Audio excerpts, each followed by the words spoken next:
চোখ মুখ একদম ফুলে গেছে। যাই হোক, শুভ সকাল বন্ধুরা। তো তোমরা কেমন আছো? আশা করি নিশ্চয়ই ভালো। আমিও খুব ভালো আছি।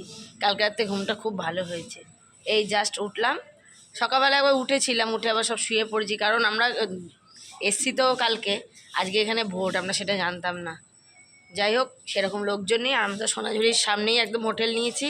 আজকে সোনাঝুরির হাটও বসবে না। ফ্রেশ হয়ে একটু বাইরে আসলাম, এবারে চা অর্ডার করেছি, চা এসে গেছে। চাটা খাবো, খেয়ে আমাদের 11টায় চেক আউট করে এখান থেকে আর যে কটা স্পট আছে টোটো বলা আছে, ঘুরে একবার স্টেশনে ঢুকবো। আমরা আজকেই রিটার্ন করব। আর দেখুন এই চুড়িগুলো মেয়ে কিনেছে, আমি পরেছি, ভালো লাগছে। আর বাইরে তো একদম পরিবেশটা ব্যাপক, দারুণ লাগছে। গাছ গাছারি ভর্তি। আমাদের ওখানে গাছ কোথায়, বগনবেলিয়া গাছগুলো দেখে আমার এত ভালো লাগছে। এই যে আমাদের চা এসে গেছে মাটির ভাঁড়ে। দে, এটা আমার। ওরে বাবা, এই বিস্কিট ও আজকে ভোটের দিন না, সব দোকান বন্ধ। আমি চা খাচ্ছি, সবাই চা খাচ্ছে এখন। গুড মর্নিং বলো সবাই। এখন খুব আনন্দে আমরা ঘুমিয়েছি কালকে। সত্যি কালকে ঘুমটা আমার চোখ মুখ দেখেই বোঝা যাচ্ছে। বল লালটুদা, আমার দূর থেকে সোনাঝুরি হাট পুরো খালি আজকে। নাহলে মাঝে ভোটের দিন যে বললাম না, ভোট আছে আজকে এখানে, ভোট না হলে এতক্ষণ বসে পড়তো। আমি দিদাকে মেকআপ করে দিচ্ছি। তোর মেকআপটা দেখা একটু। ওটা তো আছে, ওটা তো ঘুরছিল। ভালো করে সাজালি আমার মাকে। লাইব্রেরি কি আছে ভেতরে ওগুলো তো আজকে আর এখানে একবার দেখে বিয়ে দিয়ে দেবো। ও বাবা, টিফিনে কচুরি আর ঘুগনি, সব এখন খাবার দাবার বাড়া হচ্ছে। আমরা রুমে বসেই সবাই খাচ্ছি, ওরা পার্সেল করে দিয়েছে।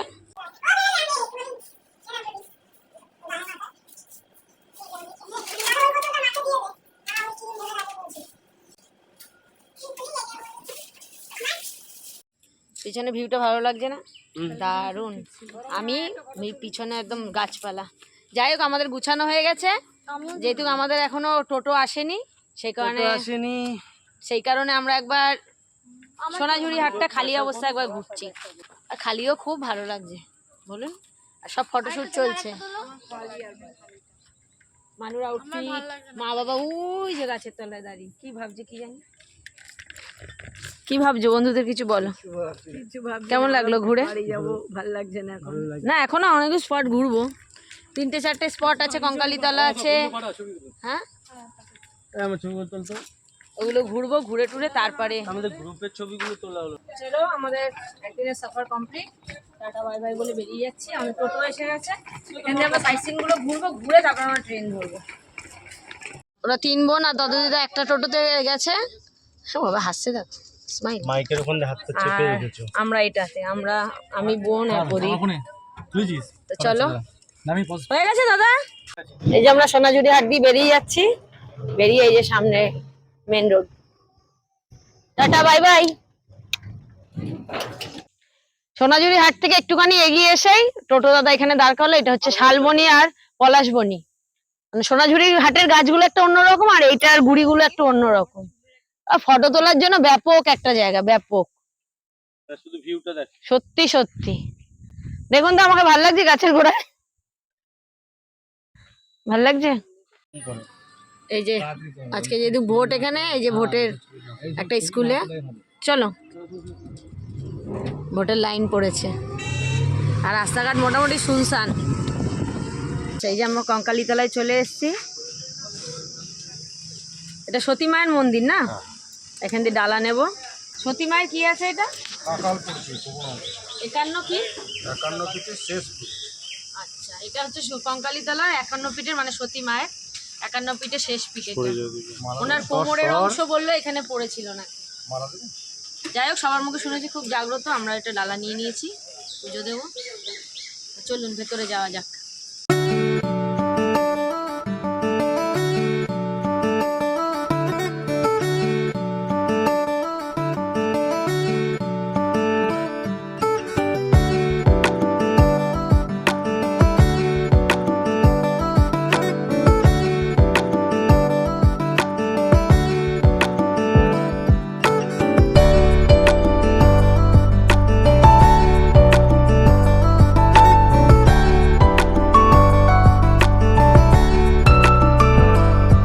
আমাদের এই পুজো দেওয়া কমপ্লিট হলো, খুব ভালোভাবে পুজো দিয়েছি। অনেক দিনের ইচ্ছা ছিল এখানে আসার, বিশাল এরিয়া নিয়ে। সবার ভিডিও দেখতে এখানে আসতো, সবাই পুজো দিতে, আমরাও আসলাম এসে পুজো দিলাম। শান্ত। বোলপুর মানে সবসময়ের জন্য শান্ত, আমাদের বাঙালিদের তো আরও বিশেষ করে। ওরা পুজো দেয়নি যেহেতু ওদের ওষুধ চলছে, আমি আর মা দিল। তো চলো তোমাদের ব্যাকগ্রাউন্ডে একটু দেখাই। এই বড় একটা গাছ, এখানে সবাই ঢিল বেঁধেছে, আর এদের ভিডিও চলছে। কত বড় এরিয়া নিয়ে, অনেক বড় এরিয়া নিয়ে। আর ওই যে লেখা কঙ্কালীতলা, রাত্রিবেলা ওটা জলে। ওপরে সব মায়ের কোন কোন অংশ যে কোথায় কোথায় পড়েছে, কোমরের অংশ মনে হয়। এখানে কোমরের অংশ পড়েছে, পা, গয়না, চোখ, কান সব এখানে ছবিতে আছে, দেখতে পাচ্ছেন। মন্দিরের পিছনে একটা নদী আছে, এই নদীটা হচ্ছে কোপাই নদী, খুব সুন্দর।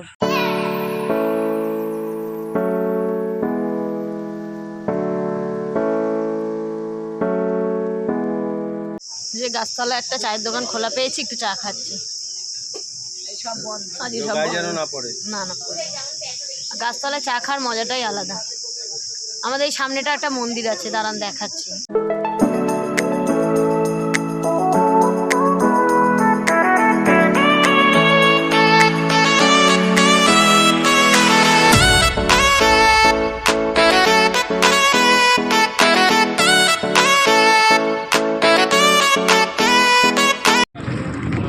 আমরা এখন ডিয়ার পার্কে ঢুকছি, আর এই দুপাশে ক্যাম্পাস, বিশ্বভারতী ক্যাম্পাস, আর এই সামনে হচ্ছে ডিয়ার পার্ক। এটা হচ্ছে অমর্ত্য সেনের বাড়ি, এটি সেন লেখা। আর আমাদের পাতো এটা তো আমরা এখন এসছি কলা ভবনে, তা ভেতরে ঢুকতে দেয় না, আসুন বাইরে দিয়েই দেখাচ্ছি। এই সামনে যে মূর্তিটা দেখতে পাচ্ছেন, রাম কিঙ্কর বেইজের বানানো মূর্তি, বুঝলেন। তা আমি একটু ভয়েসই দিলাম। আর হচ্ছে এটা আমরা সহজপাঠে ছোটোবেলায় অনেক দেখেছি আমাদের বইয়ে। এটা হচ্ছে একটা ইগলু, এটা পোড়া মাটি দিয়ে তৈরি। চীনের স্টুডেন্টরা যখন এখানে পড়াশুনো করতে এসেছিলো, তখনই তারা তাদের হাতের কাজের একটা অংশ এখানে করে গেছে। এই সেই ছাতিমতলা, যখন রবীন্দ্রনাথ ঠাকুরের বাবা মানে দেবেন্দ্রনাথ ঠাকুর যখন এই ছাতিমতলা বিশ্রাম নিচ্ছিল, তখন তার মনে হয়েছিল এই জায়গাটার থেকে শান্ত পরিবেশ আর কোথাও নেই। যাই হোক, তখন তার রাজার কাছ থেকে সে 20 বিঘা জমি 5 টাকার বিনিময় কিনে নিয়েছিলেন। আর সামনে হচ্ছে উপাসনা গৃহ, বেলজিয়াম কাঁচ দিয়ে তৈরি এটা। আর এখানে প্রত্যেক বুধবার করে ধ্যান হয়, যেখানে সাদা পোশাক পরে সবাইকে ঢুকতে দেয়। আর উপাসনা গৃহের পাশেই হচ্ছে রবীন্দ্রনাথ ঠাকুরের বাড়ি। উনি কলকাতা থেকে আসার পরে এই বাড়িটাই উনি করেছিলেন।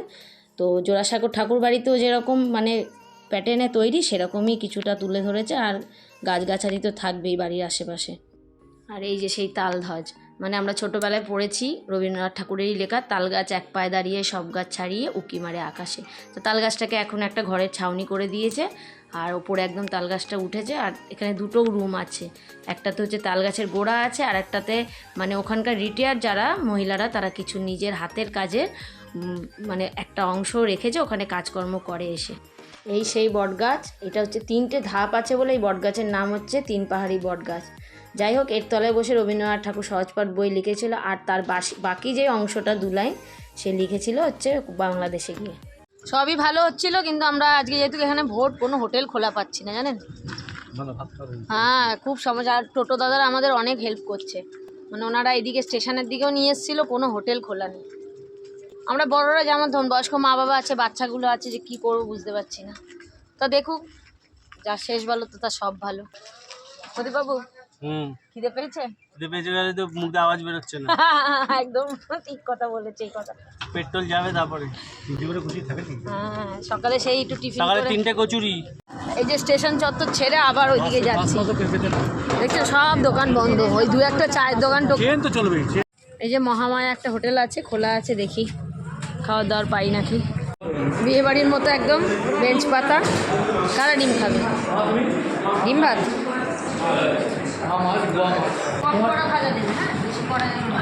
গাদার পিস দেবে, সব গাদার পিস। গাদার পিস দেবে তো? হ্যাঁ, গাদার পিস ভালো। শাল পাতায় অনেকদিন পরে খাচ্ছি, ভালোই লাগছে। হ্যাঁ, সেই ছোটবেলায় মনে হয় বিয়ে বাড়ি খেয়েছিলাম। বিয়ে বাড়ি।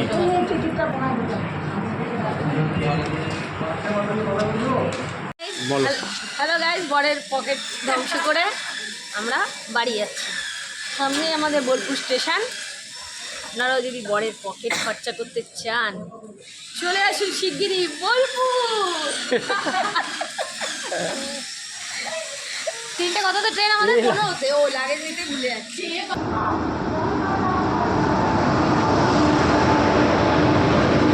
আমরা ট্রেনে উঠে পড়েছি, কিন্তু বাচ্চারা মা ওরা বসার জায়গা পেয়েছে, আমরা এখনো পাইনি, পেয়ে যাবো। শিয়ালদায় নামলাম আমরা সবে, যা ভিড়, মাকে নিয়ে কী করে যাও? আর কি মারছে, মাকে নিয়ে কী করে যাও বলো তো? ট্রেনে কী করে উঠবো? মা যাচ্ছে দেখছো না, হেঁটে হেঁটে মা এখান থেকে হাঁটা শুরু করবে এখন। এই বর্ণগরে নামলাম, সব বিধ্বস্ত অবস্থা, খুব ভালোভাবে পৌঁছে গেছি আমরা। তা চলো এবারে বাড়ির পথে যাওয়া যাক।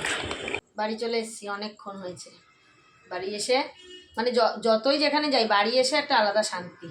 তো যাই হোক, বাড়ি এসে পুরো ফ্রেশ হয়েছি, মাথা ঘষে আমি স্নান করেছি, ওরা ঘষেনি, ওরা আজকে এমনি স্নান করেছে, কালকে ঘষবে। মাথা মানে আমি চিরুনি দিতে পারতাম না, রাতে ঘুমাতেও পারতাম না আমি।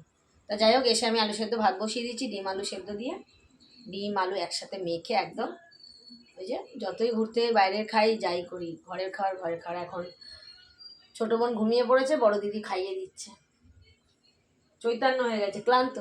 হ্যাঁ চৈতন্য দে, বললাম উঠে খায়, হাত পড়েছে একটু, বললাম উঠে খা, না খাইয়ে দাও। তো যাই হোক, মনা বললো দাও, আমি খাইয়ে দিচ্ছি। তো চলো ওরাও খাওয়া দাওয়া করুক, তারপর ওর বাবা আবার গেছে, একটু বেরিয়েছে, দোকানে গেছে, আসলে আমিও খাবো। টাটা বন্ধুরা, আর কি এনেছি না এনেছি ওটা কালকে দেখাবো। Good night.